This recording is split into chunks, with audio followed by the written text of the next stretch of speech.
Good evening, everybody. Welcome back to the channel and welcome to episode 3 of the Movie Fanatics with Luke and Michael. Of course, with my co-host Michael, 101591 in the building. What's going on, brother? Doing good. Welcome to the first show of the new year. Yep, of 2025. This is our first episode of the new of our show of the new year, I should say. Yeah, and we got a great show lined up for you guys tonight. We got a lot of topics to talk about. We're gonna be, big show tonight, and we're gonna be talking I'll give you guys an example of some of our topics. We're gonna talk about the Sony CEO calling out fans because of the record box office for Kraven the Hunter, as well as the Holes reboot series that got announced today, and are also our most anticipated films of 2025. That's just examples of what we got coming up for topics tonight, but we got a good load of them for you, and also special guest here tonight. So also special guest here tonight. You guys saw him last week, but he decided to go ahead and return for us tonight. Please help us welcome our good buddy Noah Kaser. Uh-oh. Lost his camera feed already. He blacked out. Oh no. What happened? No. Wah, wah, wah. I knew that better. There you go. There you go. Don't know if you guys wanted that at all, but you're welcome. Hey, there he is. What's up, buddy?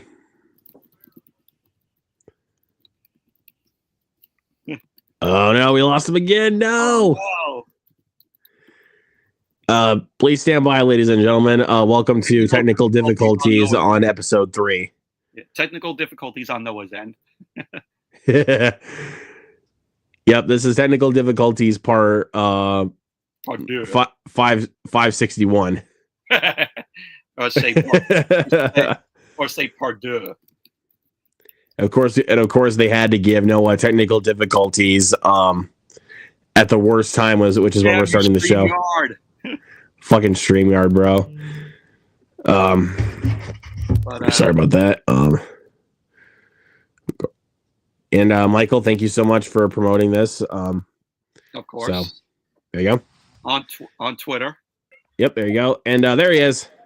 And there What's up, everyone? Noah Kaser back here for another episode of Noah Kaser Live. Oh, I'm on the wrong show. Come on. This is not the Noah Kaser channel. This is Mr. Lucanto. Yes. but yeah. So Noah, how you doing, man? I'm doing great now that I'm on my phone. Hope you have the charger in, so you won't run out of battery. I think he should be fine though, because I think the max my phone could go to for a while was about 2.5 hours at least before it would run out of battery. Yep. So I think you should be fine. If you have it fully charged, then you're fine.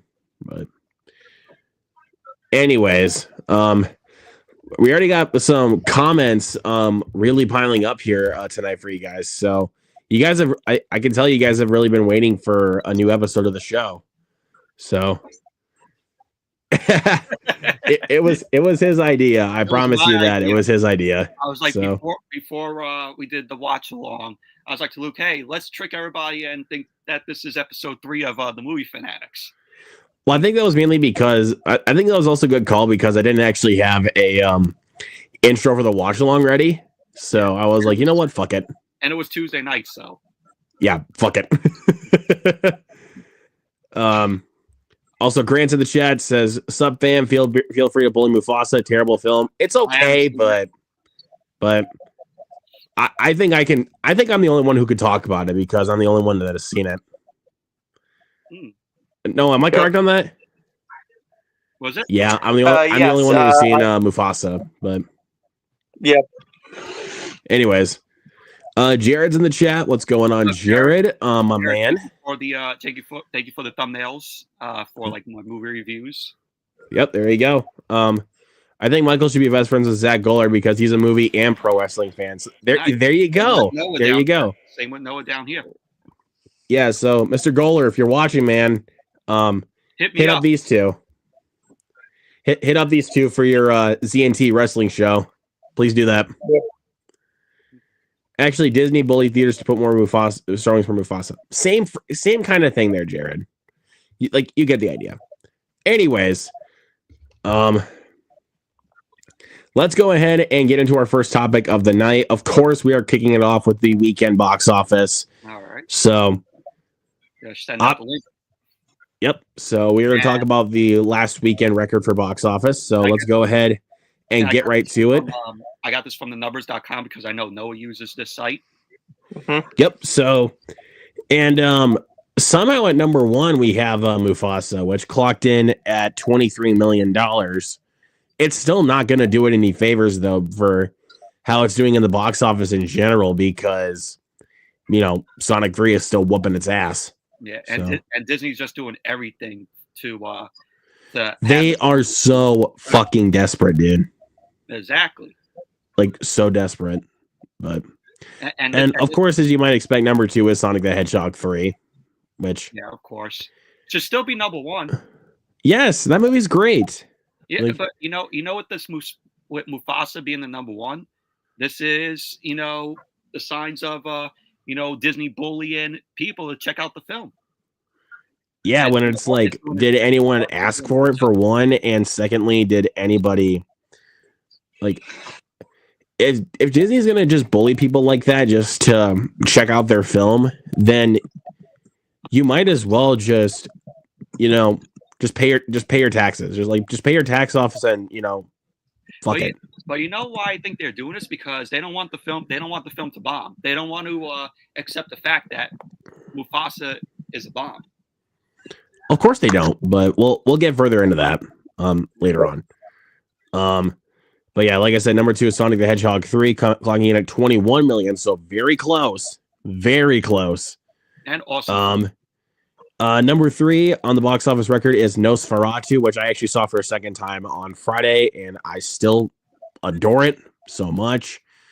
$13 million for the box office. It's doing great with, it says $69 million total gross so far. Hell yeah, dude. I've heard mixed things about the film. There are some people that like it, some people that don't. I will tell you, it's not for everybody, and plus, I think also the third act is going to definitely interpret how you feel about the movie. So, let's see. And then next up we have Moana 2, still kicking in right there with $12 million. Not a great film, but I'm glad it's, at least still it's making more money than Mufasa, I'll tell you that. I'll tell you that much. At least it is. Wicked. We're gonna send Mike running for the hills with this one. Yeah. With $9 million, almost at $10 million right there. That's good. I like to see that. Please hit the billion for Wicked. I don't think it will happen, but you know what? But you know what? Just be glad it's still making a shit ton of money. Yep. Is really all I gotta say. Like, just be glad it's still making the money it deserves. It's not going to hit that 1 billion just because it's out on Prime and you can rent and buy the film now. I think it'll probably end up about 750. And this weekend, we do have a film that will hit $1 billion in Moana 2. That's hitting $1 billion this weekend. Which, I'm not going to complain. At least it's not Mufasa hitting $1 billion. Can you I think Mufasa's... Yeah, I'd fucking be pissed. I think that Mufasa's going to end up with about 600, 650. I think worldwide, anyways. I think it's for everybody a more rewatchable film, and it's more of like a family film where you can take everybody. Whereas with Sonic, you can't really take your sister or your mom or something, just because it's more of like a boys' night. With that one, it's doing so well overseas. I think that's the big thing here, but we'll get into that in just a little bit, I think. Yeah, but I have a friend at work, like, like this girl that I talked to at work that has a friend that is an avid Shadow fan. So it doesn't always just appeal to guys. Just to be clear, but I get what you're trying to get at there, Noah. I definitely get that. Yep. 6, A Complete Unknown with $8 million. That's doing pretty well. That was a good movie. I enjoyed that. If you guys are Bob Dylan fans, I would recommend it. Anyways, 7. Oh, we're gonna send Mike running for the hills again. With Baby Girl. With $4 million. Yeah, I don't think I'll watch that one, honestly. That might be one of the only A24 films I'll skip. Oh, Jared says his sister is a Sonic fan. Nice. Yeah, see, there you go. See, Sonic doesn't always appeal to guys. Like, let's just put that there. We'll just leave it at that. 8, Gladiator 2, still kicking $2 million, dude. Heck yeah. Good stuff. Homestead is also still kicking in with $2 million. Angel Studios film, and then The Fire Inside, the boxing movie, is also still doing pretty good. And look at the next Craven. At least it's not in the top 10, I'll tell you that. It's garbage. It's decent. It's garbage. And then 7 did a re-release weekend right here. Clocked it at $900,000. 7, which is pretty cool. Which I never seen 7. What's in the box? Like, are you at least familiar with that? Yeah. Like the "What's in the box" quote. Like, come on. And then we got "What's in the fucking box?" And then we got the film that released over the weekend, The Damned. Clocking in at $700,000, which is not very good. Big flop. But I actually have heard pretty decent things about it, so I might check that out. Yeah, I'm the only one who's seen it, and it's a very dark, cold film. It's very well done. It's well written. Our lead is good. It's just it moves at a snail's pace, and it feels like nothing is really happening for about the first half of the film. And the ending, it should have gone on for another 30 minutes because it kind of just ends out of nowhere. Yeah, I mean, just leave it at that. We don't need to go any further with that movie, but hey, good to know. I'll check it out when I get a chance. Got Harbin, Logo USA film, $200,000. Never heard of it. The Brutalist. Apparently, I think that's the chart topper right now for the award season is The Brutalist. Yeah, I have not seen it. I've heard that film is extremely long, so I'm kind of hesitant to watch it whenever I get the chance to, because I've heard it's nearly 4 hours, and I'm like, no thanks. Oh. Yep. I mean, I want to see it to see what all the hype is about, but that has me a little like, really? Then Flow, which is an animated film that also just got released to digital this week. So there's that. Count of Monte Cristo, I think that might be a remake. Yes, it is. Yep. Yeah, that's not the one with Guy Pearce and Jim Caviezel, which is the one that I personally enjoy. It's actually a foreign remake. Yeah, that's a foreign remake of the Count of Monte Cristo. Mm-hmm. Yep. And then Honora, which walked away with 0 Golden Globes. How dare you? Freaking Amelia Perez winning Best Musical or Comedy. Fuck that shit. Probably because from what I heard about the beginning of the movie. Where it's just well, it doesn't matter, though. The rest of the film is great. That's probably why he didn't get any Golden Globes, because they were afraid of that. Well, I'm glad that Demi Moore got it for the substance, but Mikey Madison deserved it way more. I'm sorry. Nickel Boys, I think that should be landing on Amazon Prime here pretty soon. That's another one of the awards contenders. War of the Rohirrim, I think that probably just solidified the box office numbers for that movie because it's on digital now, and it was not very good. It was pretty boring for the most part, and nobody cared. Yep. A Real Pain, which is also on digital right now. Very good movie. Phenomenal film. Yep. I would definitely recommend checking that out. Jesse Eisenberg directed it, and he did a great job with it. Yep. Also the runs for Red One, Conclave, and the Best Christmas Pageant Ever are definitely done. Yeah. Those are definitely done. So yeah. Wild Robot. And Wild Robot, yeah, that's out. That's already done. Venom We'll get to the one for Better Man here in a little bit. We don't need to pull this back up when we get to that. Yeah. But yeah, I think that's about it for the box office numbers. So I'm glad that Sonic 3 is still kicking in there, but not sure how it's going to be this weekend, because of Den of Thieves 2. But I don't even know how Mufasa is the number one. No idea how, but because Bob Iger being such a prick, so there's that. Disney's tactics are working for them. I guess it is, but how about just cut your losses? Mm-hmm. How's that for you? Anyways, we'll get to that a little bit later. So yeah. Anyways, that's it for the weekend box office. Of course, this is going to be a continuing topic every single week. So keep your eyes peeled for that every single time. This will always be our first topic. So anyways, let's move on to this. Let's move on to recent trailers here. So recently today we got a trailer for a little horror slasher film called Hard Eyes, which is about a serial killer with hard eyes, as you can imagine, that kills couples on Valentine's Day, which sounds a lot like the concept of My Bloody Valentine. So that caught my attention when you guys posted that in the group chat, and I was like, and I saw the company, and I was like, oh shit, it's Screen Gems, because they made fucking Tarot from last year, which was awful. Yep. And then they make films, and of course they make films like No Good Deed, The Perfect Guy, When the Bow Breaks. They make films like that. Make Resident Evil. Well, at least Apocalypse was good. And Welcome to Raccoon City I thought was pretty good too. But I don't know.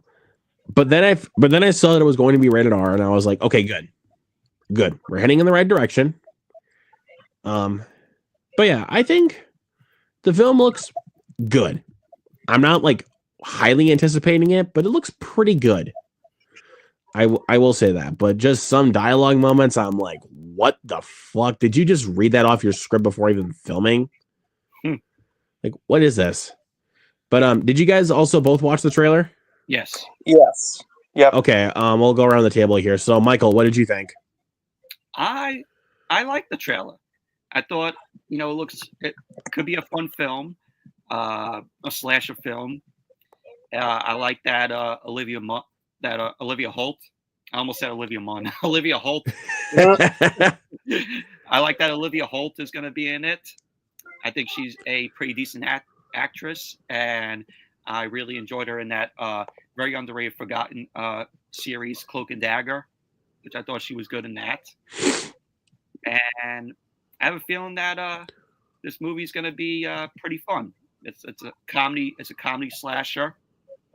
More of a romantic comedy slasher, is what it's saying. But it's got also Devon Sawa in it and Jordana Brewster.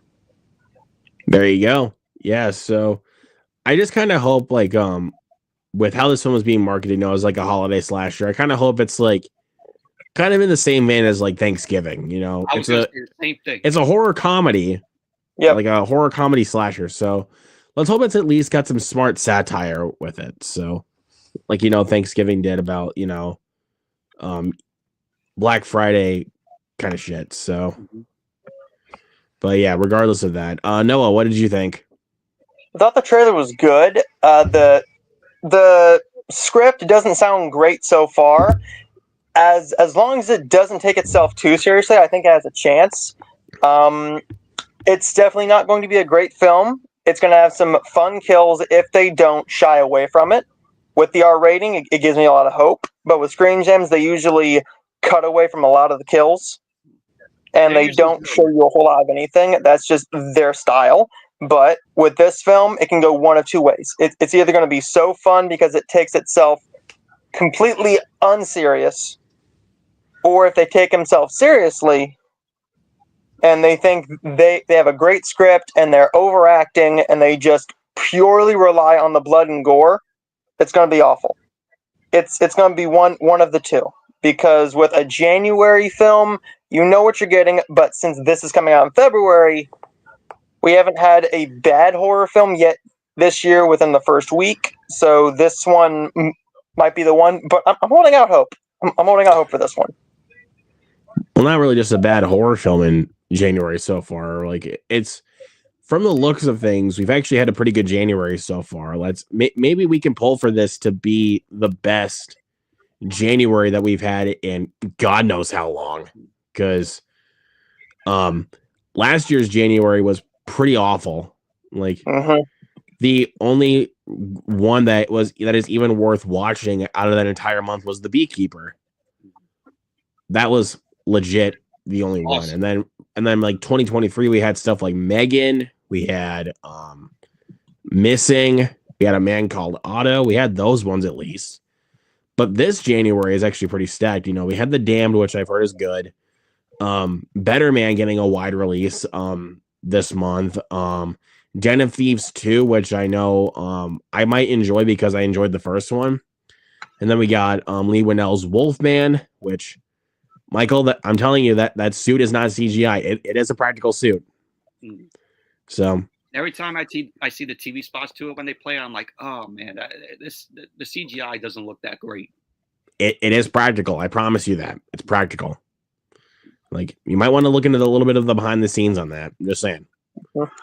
Like, if Lee Winnell ever does CGI, he doesn't make it look that spotty. No.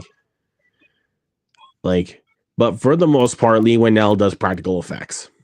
So, but regardless, and then we have Flight Risk from Mel Gibson, which looks like a pretty solid little thriller.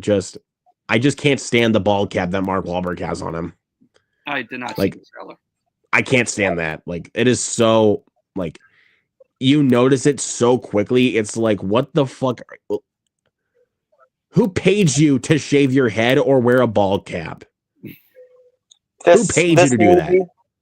This movie, I can already say, it's going to be a completely throwaway film. It's going to come out, and it could be fun. It's going to bomb. But nobody's even going to remember it. It definitely will be one of those, like, disposable action thrillers. It's one of those films, like, you watch it, and then, like, after you watch it, you wake up the next day, you're going to be like, oh, did I see that movie? Yeah, it might be one of those. But since it's Mel Gibson, and I love Mel Gibson as a director, like, you know, films like Braveheart and The Passion of the Christ, controversy aside, but still a great movie. Apocalypto and Hacksaw Ridge. Like, Mel Gibson is a very talented director. So I have all the faith in the world with him as a director. And of course, I love Mark Wahlberg. So we'll see what happens. And then the 31st, we got Companion with Jack Quaid and Sophie Thatcher, which looks really good. And Dogman, which looks cute. Like, it looks like they got the style down of the books, you know, because I read a little snippet of the comic from the last Captain Underpants book, and it looks like they got it. It looks like it's actually taking from that first comic. So we'll see. We'll see what happens with that. I mean, I think it looks good. I mean, they got the voice cast down pretty well with Pete Davidson playing Petey the cat. How ironic. It's time to stop this super cop. That's I thought that was funny. And then Lil Rel Howery playing the chief. I'm looking forward to Companion, though. Yeah, so like I said, I think we have a pretty good January on our hands. That teaser trailer sold me. Yeah. And then I was trying to think of other trailers I did see. I did see a trailer for this movie called The Amateur, starring Rami Malek. Oh, I have not seen that trailer. Here. I need to pull this up here really quick on IMDb. I saw this in front of A Complete Unknown. I saw the trailer for this in front of that. And it has Rami Malek as a CIA cryptographer who is managing to blackmail his agency to get the training he deserves to go after the people that murdered his wife. And I thought was very intriguing because of the fact that Rami Malek was attached to it, and I love him as an actor. So this just feels like Mr. Robot, but different. Yes, but you know, I don't know. Maybe it could be really good. You know, it looks good from the trailer. I'll tell you that much. And I also saw here, I need to pull this one up too. Yeah, I like Rami Malek. I think he's a very. I'll show you guys the little poster for The Amateur. Oh yeah, I forgot that Lawrence Fishburne's also in this one too. So I'll definitely check out the trailer for that. And then this trailer I saw in front of Nosferatu called Last Breath. It stars Woody Harrelson and Simu Liu and Cliff Curtis. And I'll read you guys the synopsis. A true story that follows seasoned deep-sea divers as they battle the raging elements to rescue their crewmate trapped hundreds of feet below the ocean surface. It is a true story, which, you know, sometimes I'm kind of a sucker for these kinds of movies because it's like, it's crazy that this shit actually happened. Yeah. So I'll check out the trailer for that. And then I got a new trailer, which I don't even think was even released online yet, for The Monkey, the latest film from Oz Perkins. I've heard of this film. I got the new trailer for it in front of Nosferatu, and I was like, this is going to be wild. Like, it's a horror film? It is a horror movie. Basically, I got to read this one. Okay. When twin brothers Bill and Hal find their father's old monkey toy in the attic, a series of gruesome deaths start. The siblings decide to throw the toy away and move on with their lives, growing apart over the years. So basically, the monkey toy is causing the killings. And if you don't believe me on this, it is based on a short story by Stephen King. Why do I feel that this sounds like it's going to be this year's Imaginary? But it will be better. It'll be better with Oz Perkins behind it. Because, you know, you guys can hate on Longlegs all you want. Like, I haven't seen the film, so I'm just saying for other people out there that gave me so much controversy in my comment section for that movie.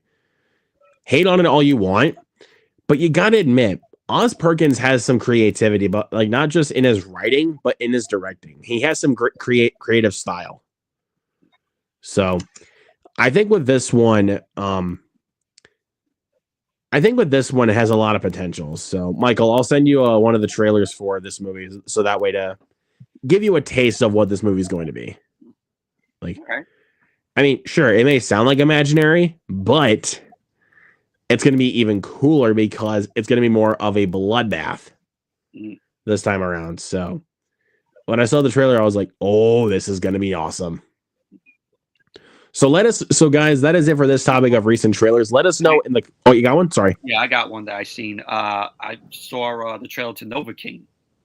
Oh yeah, that's right, Novocaine. That one looks pretty good. Yeah, another Jack Quaid film. He's going to be in a companion. Basically, his character is a mild-mannered introvert with a rare disorder who must rescue his girlfriend who has been taken hostage in a bank robbery. And it's a action thriller film, but it has its humor in there. You know, you could call it a action thriller comedy because there were some parts of the trailer that made me chuckle. But I mean, he sticks his hand in a tub of boiling water and he does not feel a damn thing. That's awesome. We got some good mid-budget action movies coming up. We got that Love Hurts with Ke Huy Quan, which I'm looking forward to. That looks awesome. And Nobody 2. Like, I loved the first Nobody with Bob Odenkirk. So you got to check it out, dude. It's basically John Wick with Bob Odenkirk in the role. If it was actually taken a little bit more seriously. Really good movie. I saw in Love Hurts, Sean Astin's going to be in. So we're going to get a Goonies reunion between him and Ke Huy Quan. Yep. But also you can't forget that Marshawn Lynch is also going to be in it too. The Spider Monkey Ninja. I gotta say, there better be one reference to the Goonies between Ke Huy Quan and Sean Astin in the film. They should play the Nazareth song "The Love Hurts."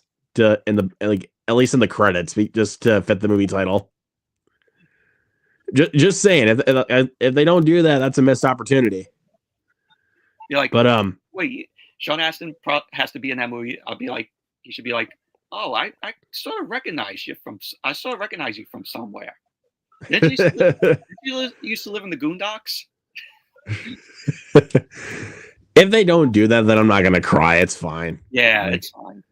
That's my idea. But hey, maybe we could write that into a script one day. Mm-hmm. But yeah.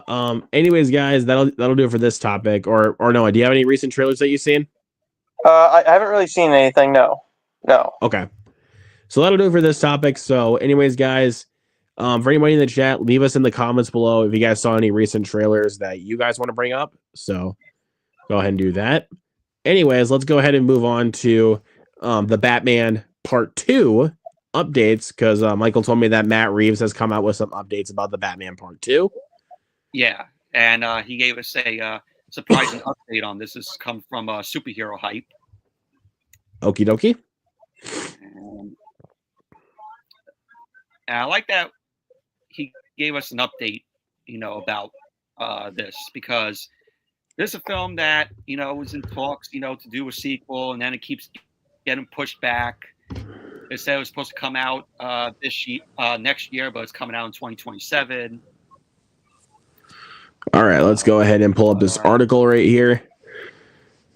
Gets surprising update after delay.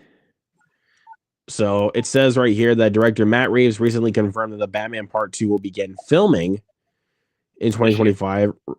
And Reeves helmed the first film and oversees expanding universe, providing an update on the sequel's timeline and hinted what fans can expect from the next chapter in this Gotham City saga. So he kept saying Deadline. He's told Deadline while attending the Golden Globes, I could tell you that we're going to be shooting this year, and we're all excited about it. Although no specific start date for filming was provided, Reeves' latest comment appears to have put an end to speculations over the sequel's eventual release date following several delays to the start of production. Okay. And then it says it was first announced in April of 2022. It was originally scheduled for October of next year, 2026. And its release date was pushed back to October 1st of 2027 due to script issues. Yep, and it says DC Studios co-head James Gunn noted that gaps between sequels are common, citing his Guardians of the Galaxy films as an example. And as it now stands, the sequel will arrive over 5 years after the first Batman. And he said in an interview that he hinted at a narrative continuity. Sorry. Yeah.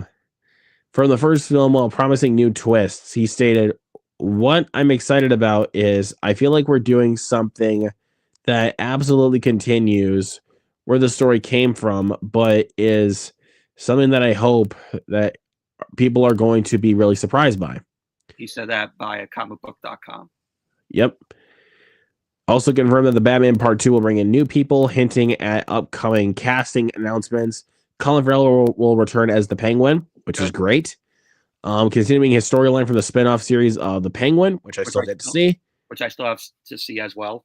I've heard nothing but incredible things about that series. Like I've heard it's basically Breaking Bad if you put it in the Batman universe, which sounds something so much like my thing. However, production issues extend beyond script delays. Robert Pattinson is also committed to Christopher Nolan's The Odyssey, which begins filming in early 2025. Warner Bros. Supports Reeves' vision on the first look deal, and with production set for this year, more casting and plot updates are likely soon to follow. So yeah, Matt Reeves did come up with this update. So I'm very happy that it is going to start filming this year, and about time. Yeah, because the Batman was in my top 3 films of 2022. I thought it was absolutely incredible. Like the detective story, like that they decided to do. I mean, it's a damn masterpiece. I don't know what else to say. It's a masterpiece. And Robert Pattinson surprised us in the role as Bruce Wayne and Batman. Yep. Noah, thoughts? I'm very interested, and with the script, he he had the strike. That's completely understandable. No work was ever being done then, but now it's been a year past strike. He's just got a bit lazy. That's the issue. He got lazy with this script, and now we get it in 2027. It's probably going to take about 3-4 months to shoot and all the posts. So we know what Matt Reeves does, and we know what this world has. This world is going to be completely dark, gritty, and that's all it has to be. If this script is half as good as the 2022 one, then we're in for a treat. But with what we have coming down the pipeline, I think it's going to be well worth it, and we'll see. We'll see. I mean, everybody loved the Penguin. With Farrell on his Emmy win coming back, oh boy. Well, his soon to be win for that beloved Emmy. But this movie's it's going to be great. I hope it's not 3 hours again, because that was my only drawback. Shorten that just a little bit, but I'm looking forward to it. I believe in Reeves, and come on, it's Batman. He's the most popular superhero of all time. Yeah, like you can't doubt Batman. So, and plus with Matt Reeves, I can never doubt him. After stuff like Cloverfield, Dawn of the Planet of the Apes, and War for the Planet of the Apes, especially. Like I had all my money in the basket that he was going to make a banger Batman film. Mm-hmm. So. And I knew for sure that Robert Pattinson was going to be a great Batman. Like people were doubting him, but I knew that he was going to be after I saw a film like Good Time and The Lighthouse, I was like, yep, he can be Batman. I don't give a shit what people say. He can be Batman. Good Time is a film that is on my watch list that I want to check out. Yep. It's a great one, but just have you seen Uncut Gems? No. Okay, then I'm not gonna say anything else. Ooh. I'll just tell you that Uncut Gems will give you a lot of anxiety. I'll tell you that. That's it. But I see we got one comment, and it is from Gavin. What's up, Gavin? What is up, man? Hopefully we can get you on the show here very soon. Just hit me up whenever you can. Anyways, that is our thoughts on the updates on the Batman Part 2, which I'm very, very excited about. I'm looking forward to it. Hopefully they do it right. Yep. I mean, I have no doubt, honestly. I really don't. I have confidence. They're taking their time, so. I have confidence in Matt Reeves. Yeah, and plus the thing I like about this is that they're taking their time. They're not just, They're not just rushing in and then just sitting it out of their assholes, so. Yeah, we got to get the script done fast, and let's film it. They're taking their time. They're not just, rushing through it. So, which is honestly kind of a common problem with recent comic book films, is that they just rush through it. So. It shows. But anyways, let's go ahead and move on to the next topic of the night, which is the Holes reboot series coming out on Disney Plus, which I am looking forward to. When I saw the news of this, I was like, "Oh, really? A Holes reboot?" I was like, "I'm in for it," because Holes is one of my favorite films. I read the book but didn't finish it, but I love the movie more than the book, and it has a good cast. Every time, when it comes on TV, I just gotta stop and watch it. It's a film that has a lot of rewatch value to it.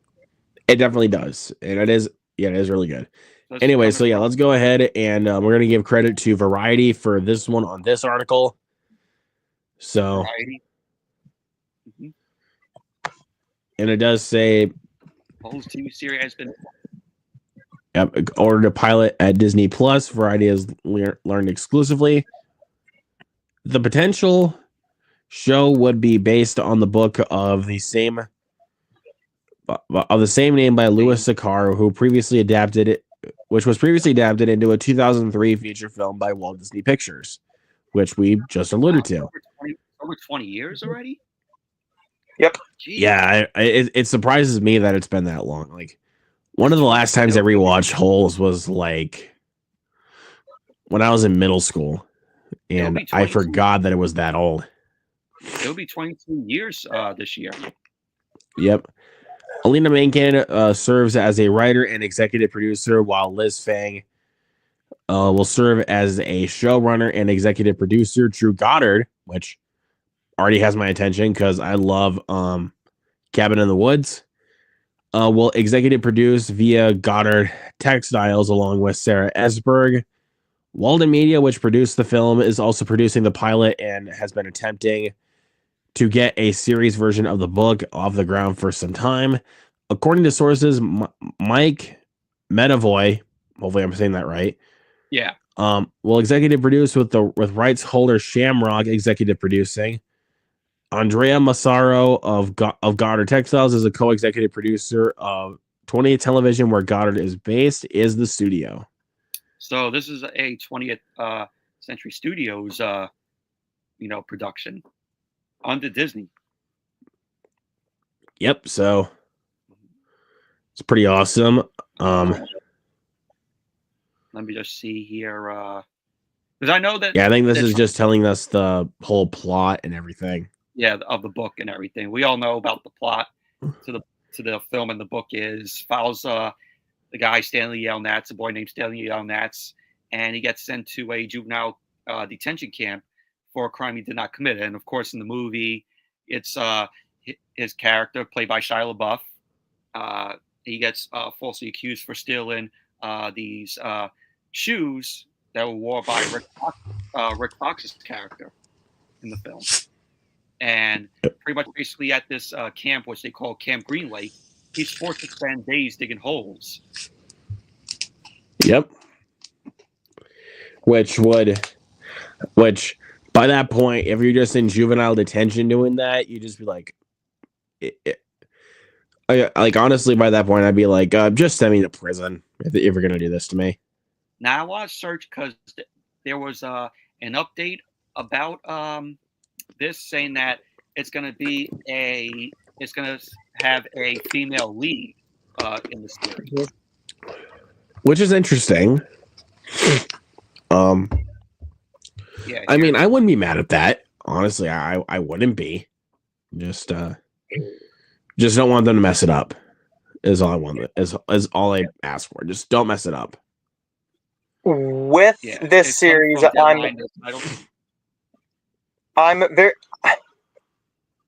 I'm skeptical, but here's the thing. With the movie, you only got some of that big story. With this series, they can do 8 35 to 50 full minute episodes, and you expand upon that, add more to it, and who knows? This series could be better than that film. It could be. It could be. Just depending on who they cast, what the script is like. With this, I'm very happy because they easily just could have done a film. I mean, it could have done a 90-minute film. A reboot. My thing is with the Disney Plus series, this is going to be a one and done. There's no way that you can do a season 2. So this should be a limited series and do one season, and that's it. Because if you keep going, then you're going to keep on. If you keep going, then you're just going to make up shit that makes no sense. Yes. Well, pun unintended. You're going to be digging holes that you can't dig yourself out of. I mean, too many plot lines here and there that you have nothing. I mean, too many holes to dig with too many characters. I mean, how many guys were in that film? That first film? A lot. Okay. If you do the same thing with all girls, there's so many things that you can do. Stick to the source material, and I think you'll be fine. And stick with the 8-episode miniseries, and I think we'll all be somewhat happy with it. I agree. I fully agree. And just also make sure that the characters are fleshed out. Mm-hmm. Just so that way we don't, feel so left behind out of it. And I agree with Noah. I think this is going to be a one and done, because after the season ends, what more could you do with it? Exactly. I don't want to see the series get expanded. And I know, in the film that he was supposed to be there for like 18 months. So I wonder if they're gonna go. In that direction, like give the girl like 18 months, and then have it build towards like the season until the 18 months comes. Yeah, I think that might be the case, but again, we'll see what happens when we. And I do hope that we get some cameos from let's say hopefully Shia LaBeouf makes a cameo in it, because he made that film. And he was the main. I guess it just depends though for him, because he is still in some legal trouble right now. So I don't know. We'll see. We'll see what happens. But yeah, I don't want to speak too soon on it. Yeah, I mean, but that is our. Oh God. I got another thing. I was like, are they gonna explain again about like Camp Green Lake, like what we already know in the film? Like we got the backstory in the film of Camp Green Lake. It used to be a town, and how the warden, played by Sigourney Weaver, her grandfather owned half of the town. So I'm like, are they gonna do that again? Maybe. Well, I think they only might do that for the new generation only, because there's definitely going to be some people around here that didn't grow up with the Holes movie like we did. Mm-hmm. So I think it'll probably just do that for the people that didn't grow up with Holes. So, but I mean, if they did that though, I wouldn't complain. Just don't do it in a way where it's like, fuck. Forced, I should say. Yeah. Where it's like forced, but regardless of that. They got time with it. Give us like something to care about. Go into like the backstory and don't rush it. Don't force it upon us. Take your time and explain it so we can actually care about, the backstory. Yes, of course. There you go. But yes, that is our thoughts on the Holes reboot series on Disney Plus. Are you guys excited about it? Let us know in the comments below. We'll wait for a trailer. Yep, and we'll see. Again, this is just an announcement, so we will see when it comes to a trailer. Hopefully, all I can ask, Disney, don't fuck it up. Yeah, because if you fuck it up, it's yo ass. And if they do, we could all say that Holes is the only thing that. The film is the only thing that we'll ever think about. Exactly, and we will always have that movie. So there you go. But anyways, we got a few more. We got like 4 more topics left to cover, guys. We're kicking in there really good. Yep. So let's go ahead and move on to our next topic, and we're going to talk about the Sony CEO calling out fans on Kraven the Hunter bombing at the box office, and also the previous track record of Morbius and Madam Web. And I came across this because Gavin did a video on this where he talked about his thoughts on it. We'll shout out Gavin here for a second for giving us this idea. Thanks, Gavin. So here we go. So yes. So basically, the title of this article by Variety says, Sony Pictures CEO says Madam Web flopped because the press crucified it. Our Marvel movies are not terrible films. They were destroyed by critics.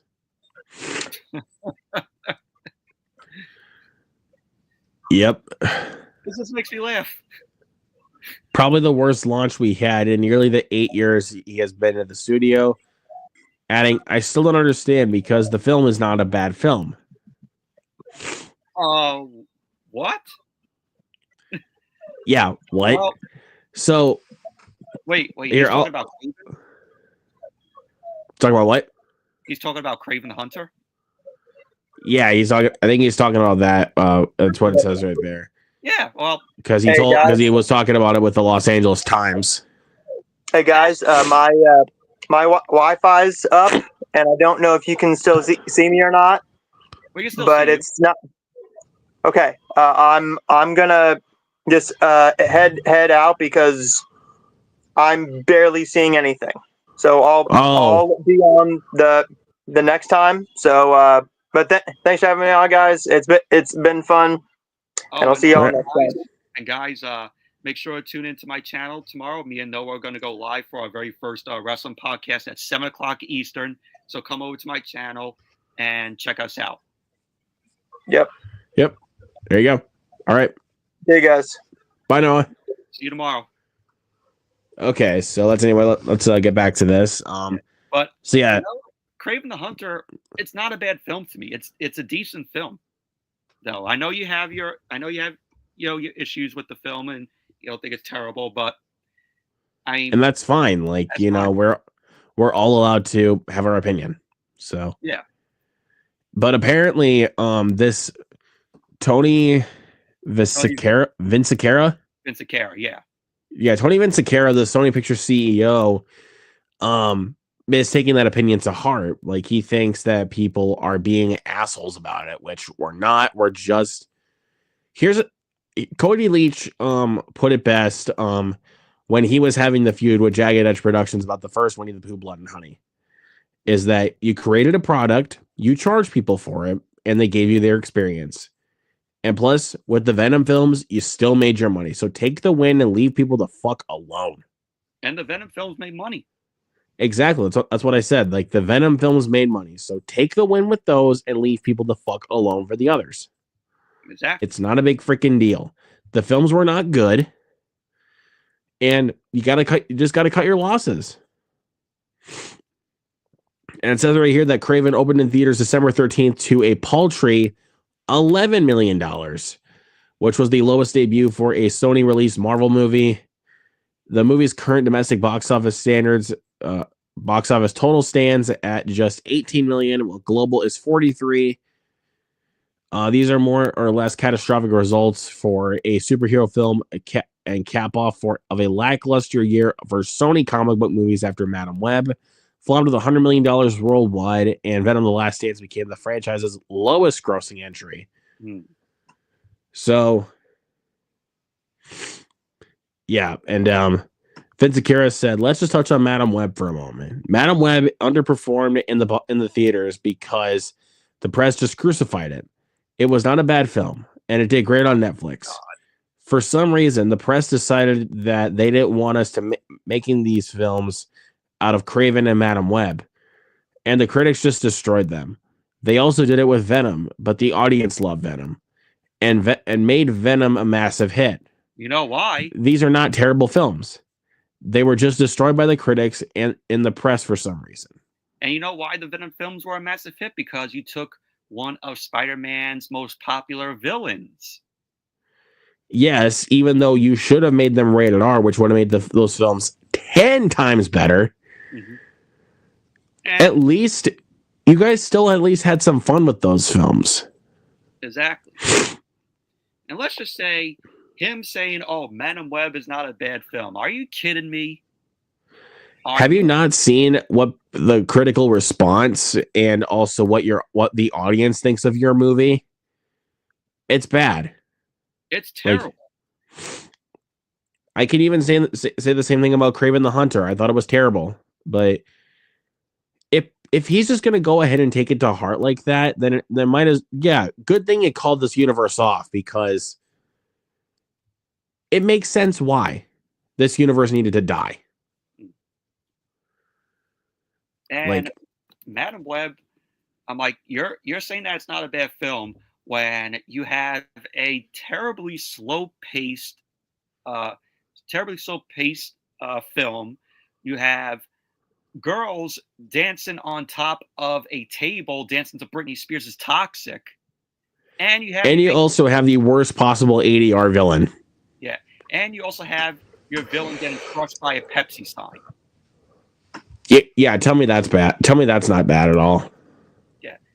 God knows how much Pepsi spend to have their name in the film. That was a waste of money on them. Yep. And so yeah. So all I gotta say is just take your loss and leave people alone. Just understand this is what people think about your films. And the article still goes on here. It says the critics' aversion to Sony's Marvel movies is one reason that Vince Zampella thinks the studio needs to rethink how it moves forward with the Spider-Man universe tentacles. Yeah, exactly. It says it's snake bitten. If we put another one out, it's going to get destroyed no matter how good or bad it is. Wow, now you know. While Vince Zampella doesn't believe Marvel's Sony movies are terrible films, critics would disagree. Madam Web holds 11% on Rotten Tomatoes. Craven didn't perform much better with reviewers and has a 15% on Rotten Tomatoes score. Madam Web should be lower. That film deserves 5%, or hell, 3%. Craven deserves to be higher. I actually think Craven deserves to be lower. I think Madam Web is good enough where it is, but is more. We've already had Michael and I have already had our fair share of discussions about Madam Web and Craven the Hunter. Yeah. So we don't need to have this become like a whole fucking feud. Yeah. Over just they're just movies after all, which is how Vince Zampella should really take them. They're just movies, and these are what people think about them. And we have our own opinions on them. Exactly. Don't look at critics and be like, "Oh, they just bashed the film because it's actually a good movie." Fuck off, dude. You think Madam You're just literally talking out of your ass right now. But yeah, I don't think we need to really go any further. We really said our points. Yeah, it says in addition to Madam Web and Craven, Sony also earned negative ratings at box office for its Jared Leto starring Morbius movie. Sony Insiders acknowledged to Variety earlier this month that Craven, Madam Web, and Morbius were creative and crucial results. Even if they also insist that Morbius, which made $167 million globally, did turn a profit. Moving forward, they said that the studio will need to be more discerning about which, if any, of the studio's stable of Spider-Man characters should be elevated into their own movie. Sony's currently working with Marvel Studios on a fourth Spider-Man that's to star Tom Holland, and that's how the article ends. So, but here's the thing.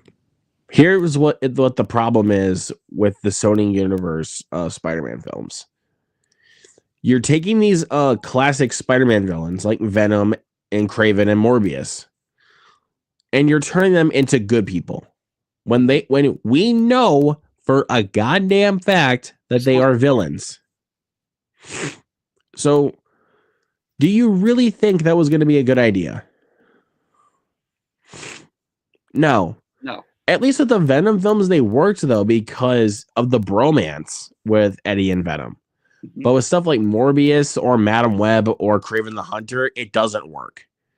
Because Craven the Hunter, even who gave a fucking rat's ass about Craven's backstory? Because it made no sense with where things went. And especially with Morbius. Like I talked to one of my friends at work. I was like, "Oh, I saw Craven the Hunter." And she was like, "Oh, I don't know who that is." Yeah, see, and plus, yeah. Unless you're like avid Spider-Man comic book readers. When I had to tell her it's a villain from Spider-Man. Yeah, exactly. Or unless you played the Spider-Man 2 PS5 game or something like that, then you probably would know Craven the Hunter. But so in conclusion with this topic, Vince Zampella should just take his loss and understand that these people do not like these films and people do not want to see them. And just, I'm glad they put this this universe to a halt. And only if you want to do these films, add Spider-Man in it. Not just that. Make them actually be villains. Like, look at the first Joker film. Even though we understand his viewpoints on why he wanted to kill people, they still maintained him to be a villain. So that's kind of the way that they put it, and I'm glad that they did it like that. Or they could do the Sinister Six, which they were going to do when Amazing Spider-Man 2 came out, and they canceled that. Do that film and make them villains. Yeah, but then watch what they're going to do. If they do one, they're just going to make them good guys. So don't do that. Make them villains. If you're gonna the Sinister Six are villains. If you're gonna do a Sinister Six, make them villains. Don't turn them into good guys. They're supposed. Don't to do it like Craven. Don't do it like Madam Web. Don't do it like Morbius. Make them villains like that, like Todd Phillips did with the first Joker. So, okay, exactly. End of story there. So sorry about that little rant, guys, but yeah, we wanted to call this out because also, like I said, shout out to Gavin for putting out a video about this because this is absolutely ridiculous. Yeah, it's very stupid. Yeah. So, what are your thoughts on all this madness about Vince Akella talking about or just calling out critics for all this? I think he should just keep his mouth shut and stop blaming the fans for this. It's not their fault. It's the studio's fault for how the films turn out and also how they treat their filmmakers. Yeah. Yeah, and it's the studio telling the writers and the filmmakers that, oh, we don't want to make them villains. We want to make them good guys or anti-hero. You want to know how to do an anti-hero correctly? Deadpool. Yes. Deadpool is a perfect anti-hero. He is not a superhero. Mm-hmm. I mean, you can consider him a superhero now, but he's... Yeah. If you look at the first Deadpool film, he is not a superhero. He's an anti-hero. Because he was a mercenary beforehand. Mm-hmm. Before he essentially went down a revenge path. So, do someone like that.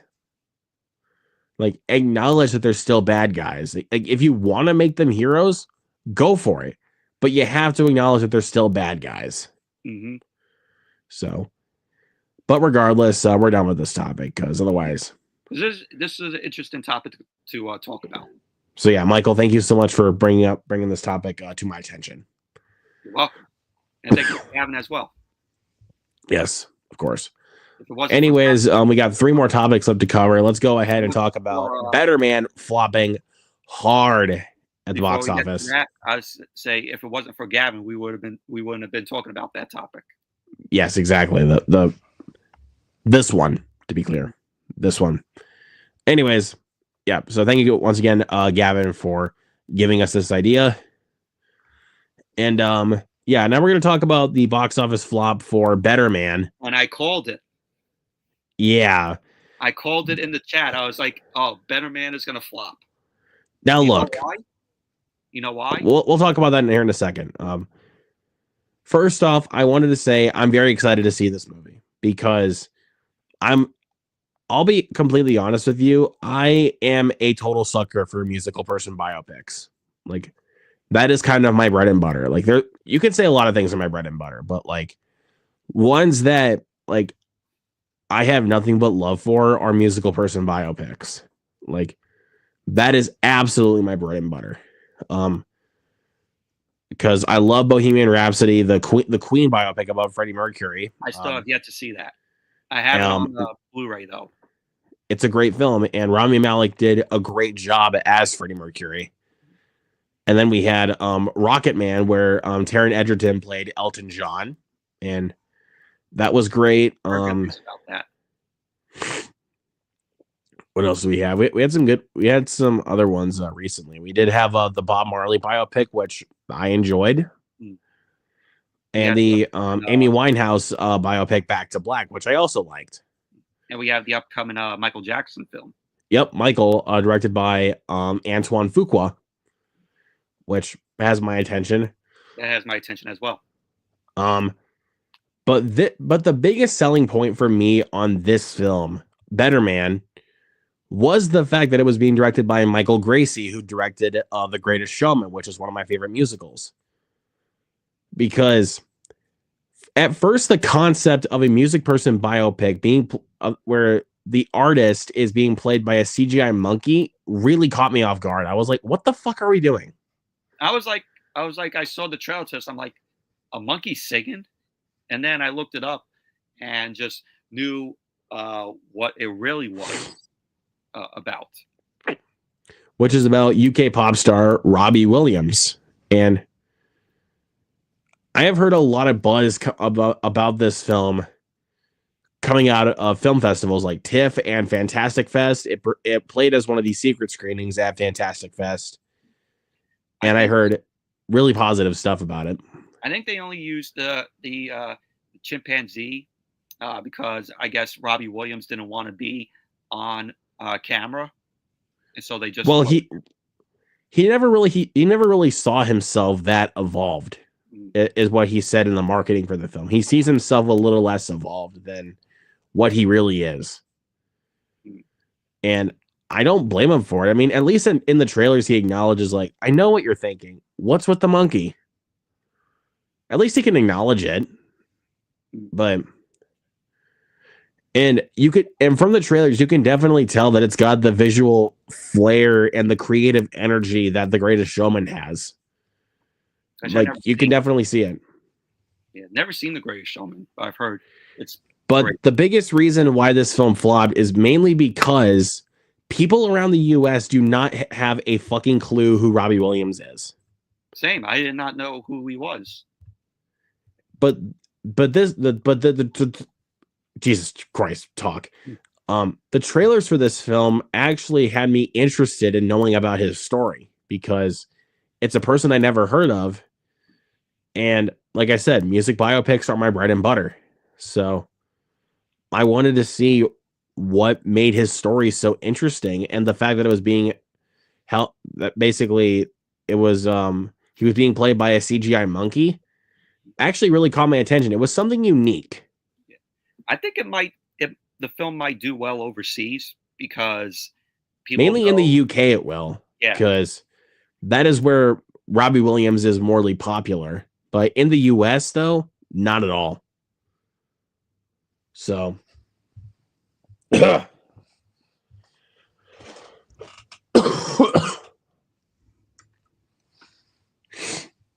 do we have a box? I think we have a box office of how it's doing so far. Because I think last time I checked, it was like at about $2 million. I think. I could be wrong, but we'll go ahead and have a look at it really quick. Yeah. But it is supposed to expand to more theaters this weekend because it only got a limited release on Christmas. Yeah, but it's going it's getting a wide release this month. So here's the domestic box office, only 91,000. Which is not good, but worldwide it's making 4 million. Because overseas it's making $4 million. Yeah. And it makes sense why for overseas, mainly because of the fact that people, overseas know more about Robbie Williams than any person in the US. Mm-hmm. Like, so to me, I think this film might make back its money just by overseas. I don't know if it will personally because the film has a budget of $110 million. And you could probably tell by watching the trailer because a lot of the effects that they did, like, with some of the green screen and also with the motion capture for the guy that is playing Robbie. So, because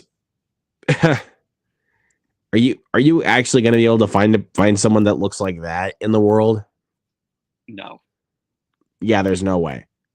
So, but also from what I've heard, that Robbie Williams actually does the voice work for the monkey, which is very cool. And also he does a lot of narration, which has my attention. I was hoping to see it in theaters this weekend because the Cinemark that's an hour away is actually playing it this weekend. And the one theater that I was hoping was going to get it, like they had it scheduled on there for like a day, like yesterday. Next thing you know, I check back on the website and then it's gone. I'm like, oh, fuck you. So they took it out. Yeah, before they even released it. I'm like, fuck you. Now, like, I called it being a flop because, like, I checked on my my Alamo Drafthouse app to see if there was anybody going to go see it, like seats being taken for people to see it. And literally, there was no people buying tickets for it. Like for this week? For this week. I mean, you might as well go ahead and you might as well go ahead and do that, but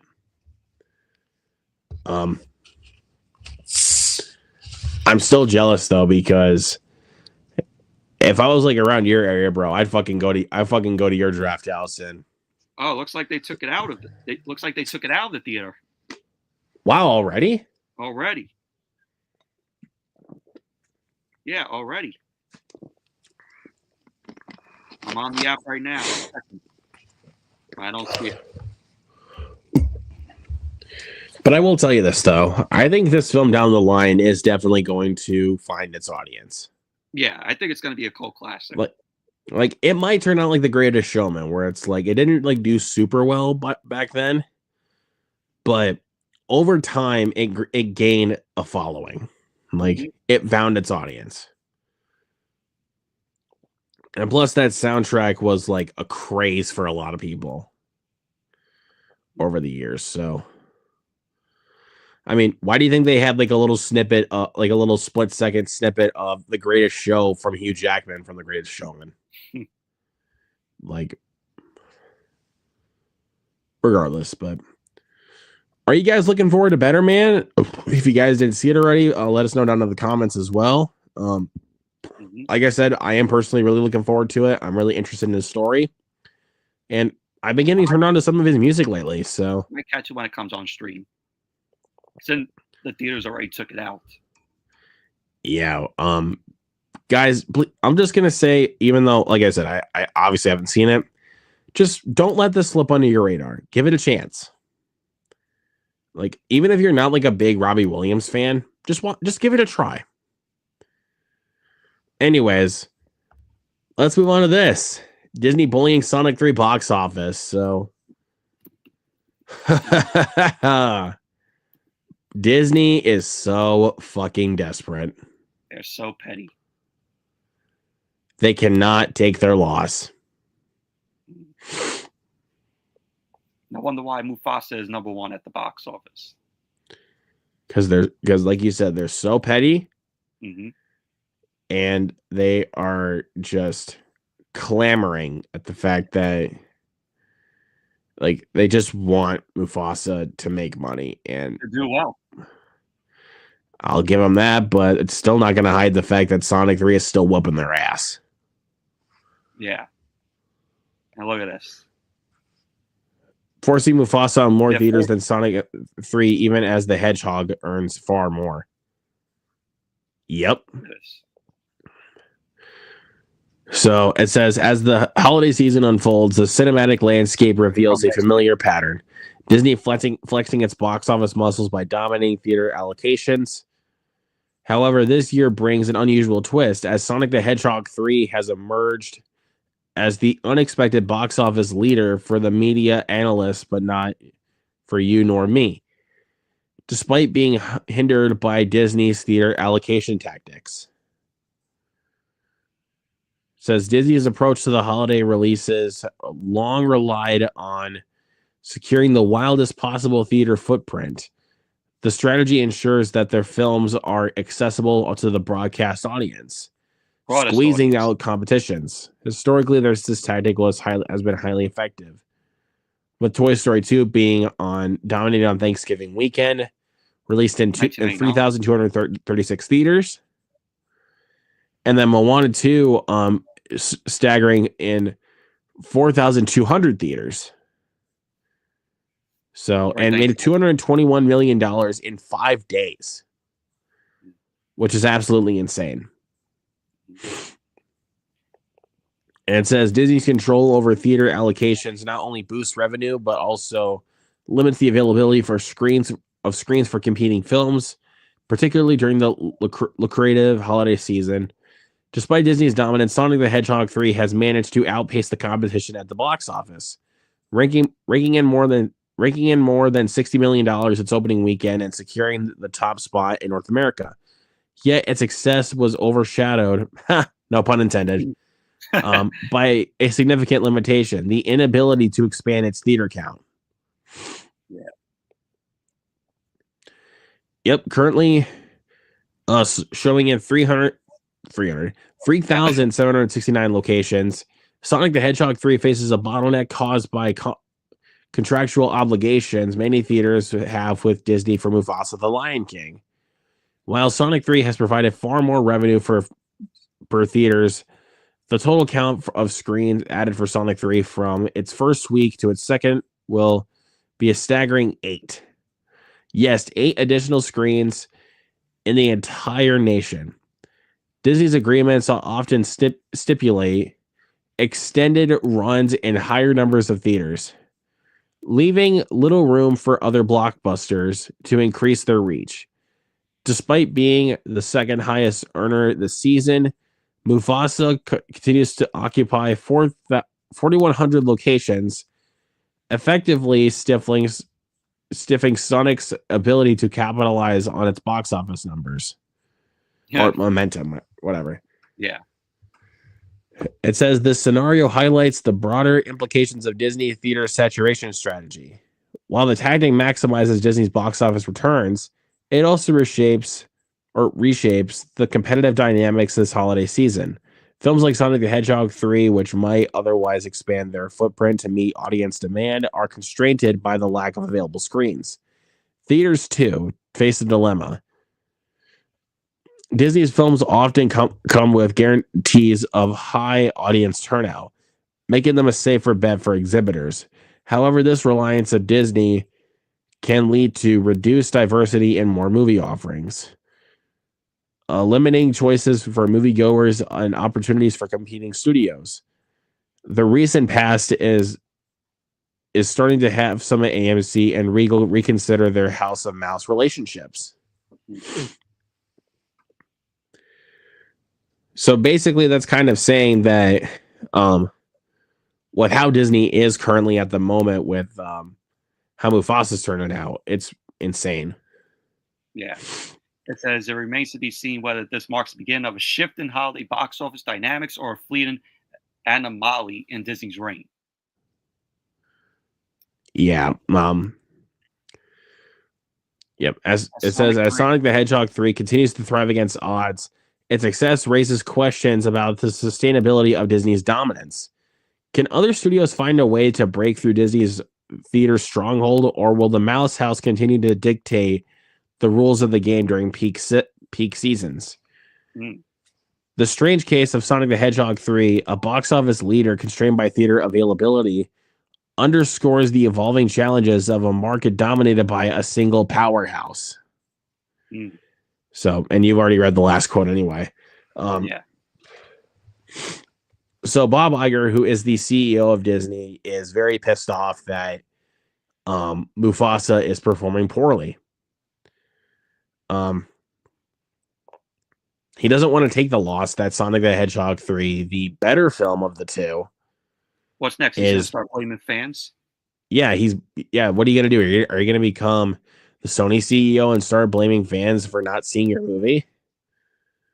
How about just take the loss and take the criticism, just so that way you can understand and people will probably go see your next movie. Snow White. But he's so petty and so fucking desperate for money. I cannot wait until his reaction until when Snow White comes out. I cannot wait.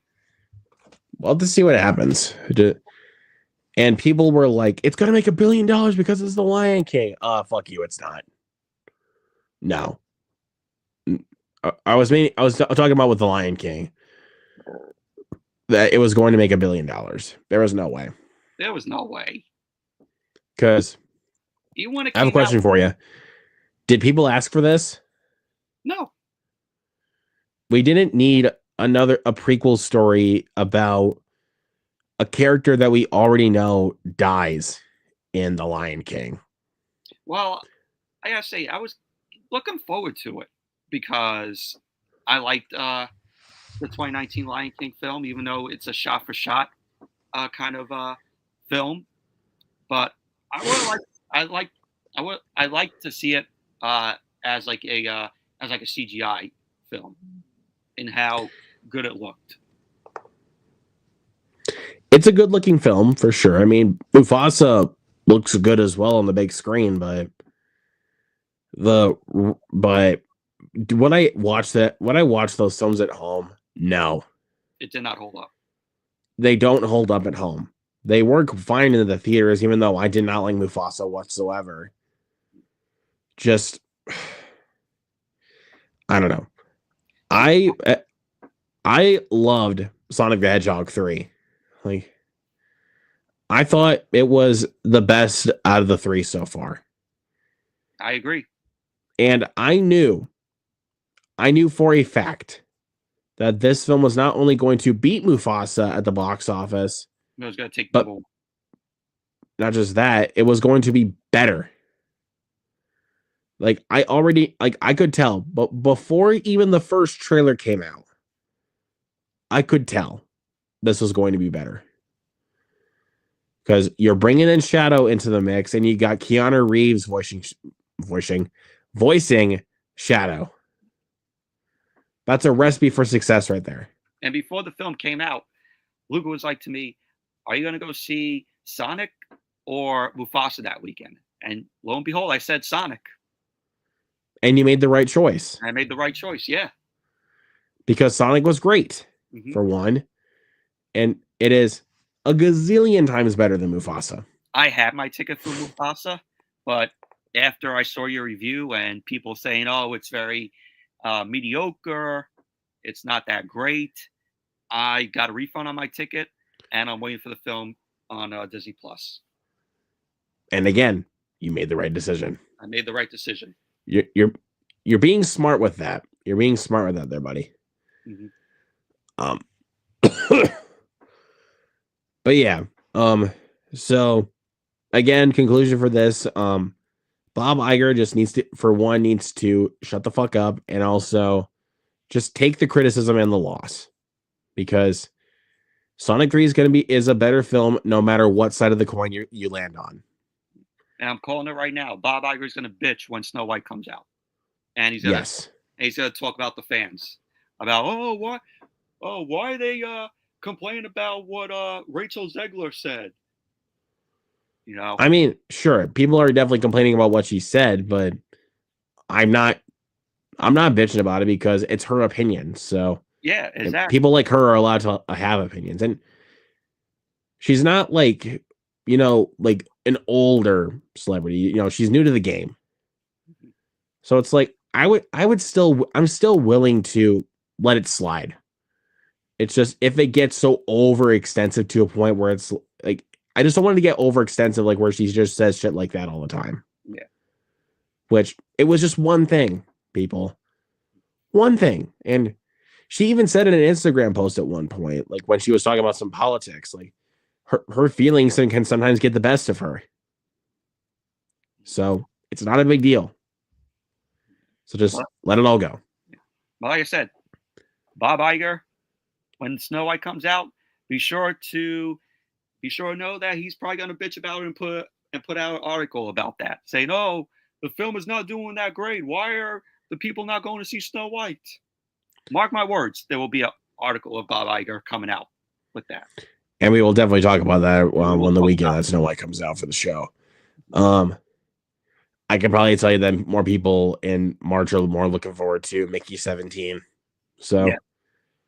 I'm looking forward to that. I mean, if that's number one at the box office by the time that Snow White comes out, fuck yeah, dude. Mickey 17 better be number one that weekend. I think it will be, because that's like literally the only film that's even coming out on March 7th is Mickey 17. I see Snow like when Snow White comes out, I see that being number 1 for that weekend when it comes out, and Mickey 17 probably being number 2. Yeah, but Mickey 17 will still probably make more money regardless. And plus, even though it is an original film, many people still complain like we don't get enough original films, but then they don't go see it.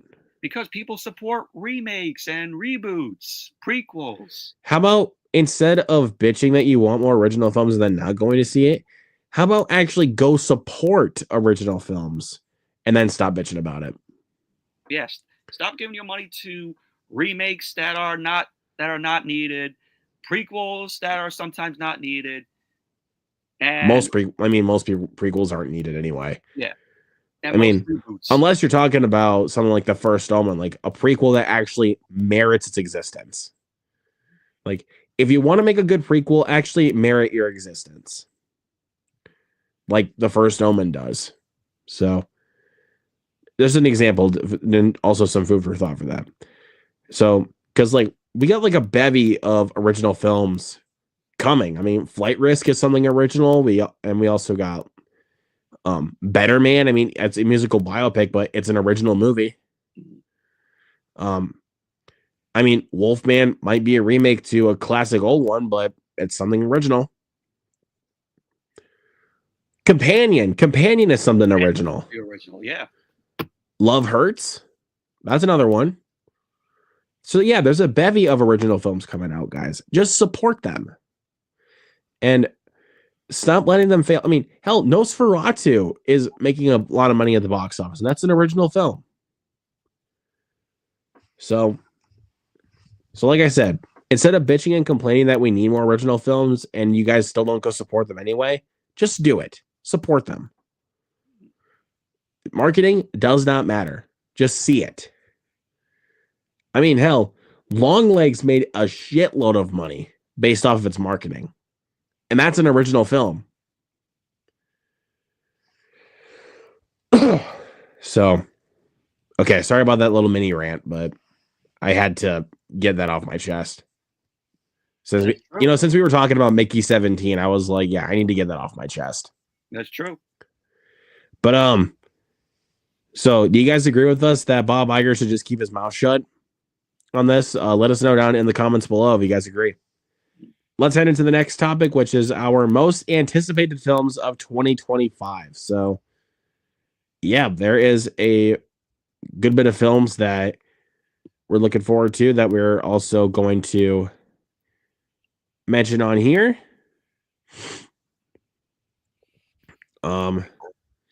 So Michael, let's go. So we're gonna go through, obviously, like I said, 10 movies. So we'll just go back and forth from 10 to 1. If you don't have them in any specific order, you just want to list them, go right ahead for each movie. But I have them in a specific order, so just go ahead and do it. So go ahead for your number 10. Number 10, Wicked for Good. It was this close to making my list. It was this close. But good. It's a good pick. I mean, Wicked was great. So it's a masterpiece. So